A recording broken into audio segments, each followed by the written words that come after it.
नमस्कार दोस्तों, आप सभी का हमारे यूट्यूब चैनल यूपीएस एलआर एजुटेक में स्वागत है। और ये एक आदेश आया है, ये 3 जुलाई का आदेश है। इसमें लिखा है मिशन प्रेरणा ई पाठशाला 5.0 यानी कि 5वां चरण शुरू हो गया भाई। इसमें क्या क्या इसके बारे में बात करूँगा मैं। देखिए अभी तक कितने चरण आ चुके हैं सबको पता है, 1 2 3 4 आ चुके हैं, तो ये 5वां है। ठीक है, इम्पॉर्टेंट चीज़ें बताना है हमको। ठीक है, इसके अंतर्गत क्या क्या करना है। 1 जुलाई से 2021 तक अपने विद्यालय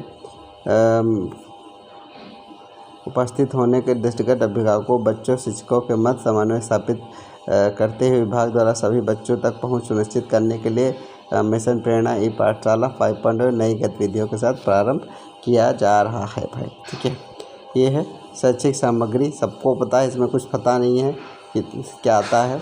ई पाठशाला के संचालन हेतु राज्य स्तर से कक्षावार विषयवार शैक्षिक सामग्री प्रत्येक सुबह 10 बजे व्हाट्सएप ग्रुप के माध्यम पर प्रेषित की जाएगी, जिसे शिक्षकों द्वारा अभिभावकों और प्रेरणा साथी तथा बच्चों के व्हाट्सएप ग्रुप पर साझा किया जाएगा। ठीक है, प्रत्येक शनिवार को साप्ताहिक क्विज होगी, सबको पता है। राज्य स्तर से प्रेषित शैक्षिक सामग्री आओ अंग्रेजी सीखे एपिसोड के अतिरिक्त शिक्षक सामग्री आवश्यकता अनुसार शैक्षिक सामग्री बच्चों को उपलब्ध कराई जाएगी। साझा की गई सामग्री पर बच्चों को अभ्यास और हल करने के निरंतर प्रोत्साहित किया जाए। शिक्षकों एवं अभिभावकों को समन्वय से प्रेषित शैक्षिक सामग्री के आधार पर गतिविधि आधारित टीएलएम बनाकर बच्चों को पढ़ने के लिए प्रेरित किया जाए। ठीक है, इसके बाद दूरदर्शन पर तो कार्यक्रम आता है 9 बजे से 1 बजे तक दूरदर्शन पर कार्यक्रम आता है। इसमें भी करना है कि बच्चे देखें, इसके लिए प्रेरित करना। ठीक है, इसके बाद आगे देखते हैं क्या है। इसके बाद क्या है, प्रेरणा लक्ष्य, प्रेरणा ऐप, रीड अलॉन्ग ऐप, दीक्षा ऐप के द्वारा शैक्षिक सामग्री के बारे में बच्चों को जागरूक किया जाता है। अभ्यास तथा प्रश्नोत्तरी, इसके बारे में देख लीजिए।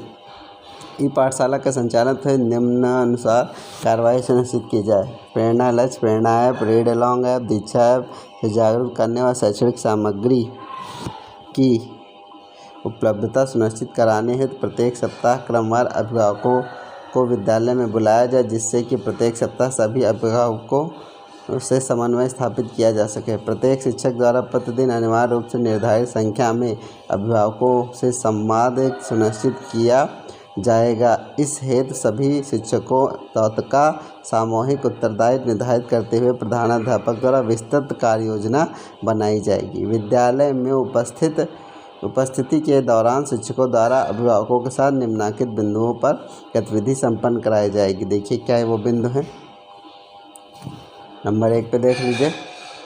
जिन अभिभावकों के पास स्मार्टफोन है उन्हें प्रेरणा ऐप, प्रेरणा लक्ष्य और DIKSHA app, read along app download कराते हुए इन सभी ऐप के उपयोग के बारे में विस्तृत जानकारी प्रदान की जाए। इसके अतिरिक्त साप्ताहिक प्रश्नोत्तरी क्विज का डेमो देकर उन्हें अवगत कराया जाए। क्विज के माध्यम से उनके द्वारा किस प्रकार बच्चों को शैक्षणिक गतिविधियों से संलग्न किया जा सकता है।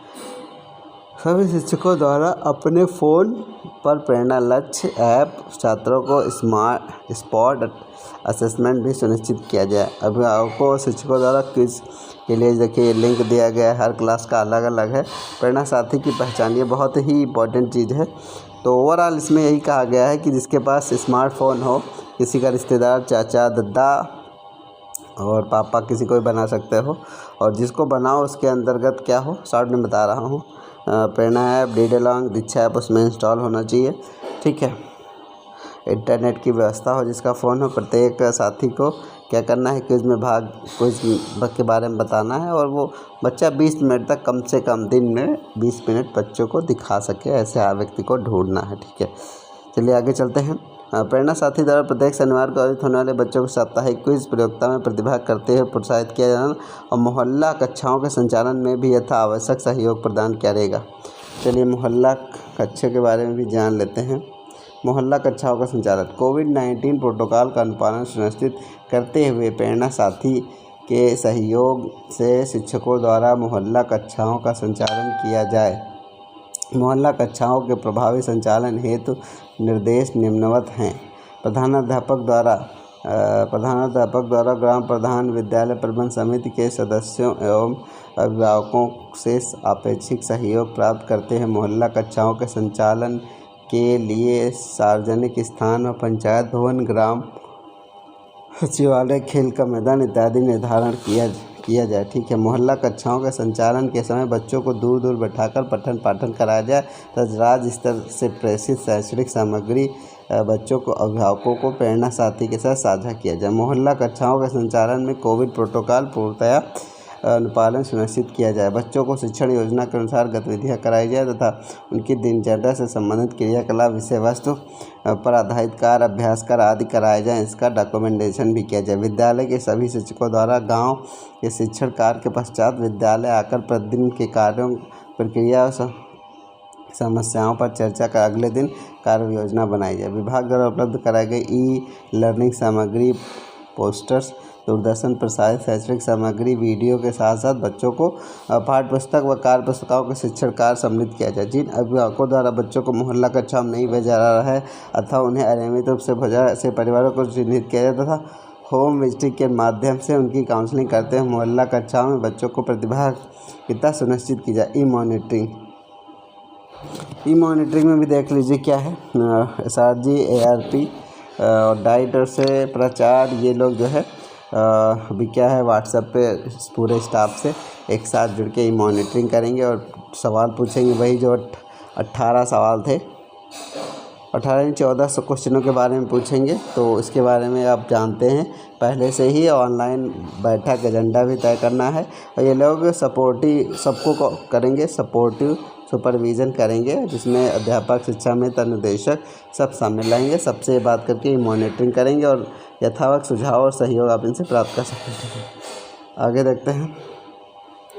और शिक्षक की भूमिका आपको जानते हैं कितनी ज़्यादा महत्वपूर्ण है। तो शिक्षक सबसे पहले तो जो आपको सामग्री मिल रही है उसको शेयर करेगा कायदे से, ऑफलाइन ऑनलाइन वॉलंटियर से बातचीत करेगी, पाठशाला को प्रभावी क्रियान्वयन कार्य योजना तैयार करेंगे, बच्चों के साथ समक्ष किस प्रकार की चुनौतियाँ आ रही हैं इसके बारे में भी ये बात करेंगे। ठीक है।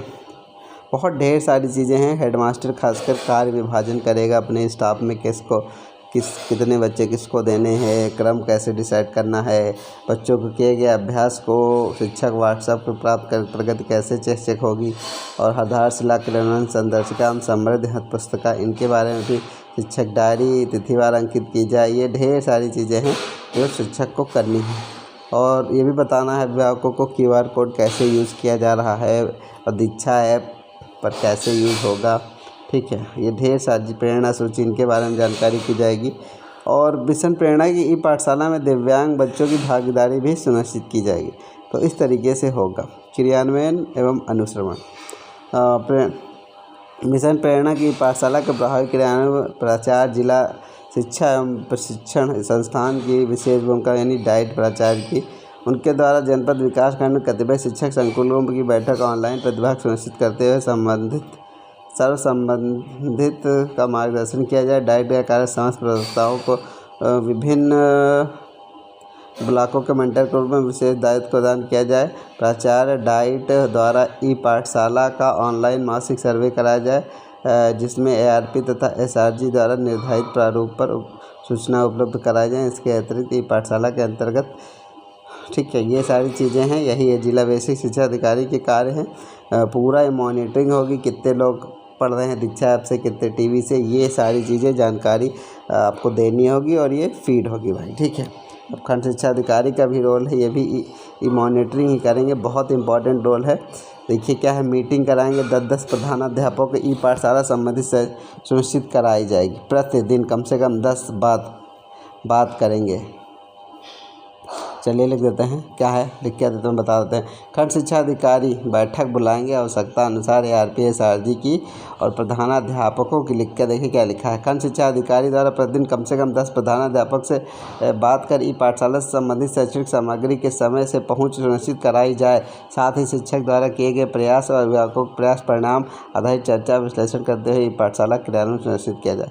तो इस तरीके से पूरा है, कोशिश की जा रही है कि बच्चों तक पहुंचा जाए। और ये इतना बड़ा था कि पढ़ते पढ़ते सवेरा हो जाए। फिर भी बहुत सारी चीज़ें हम लोग समझ करने वाली हैं। और दोस्तों ये था वीडियो, फिर मिलेंगे एक और वीडियो, तब तक के लिए बने रहिए मेरे से। नमस्कार।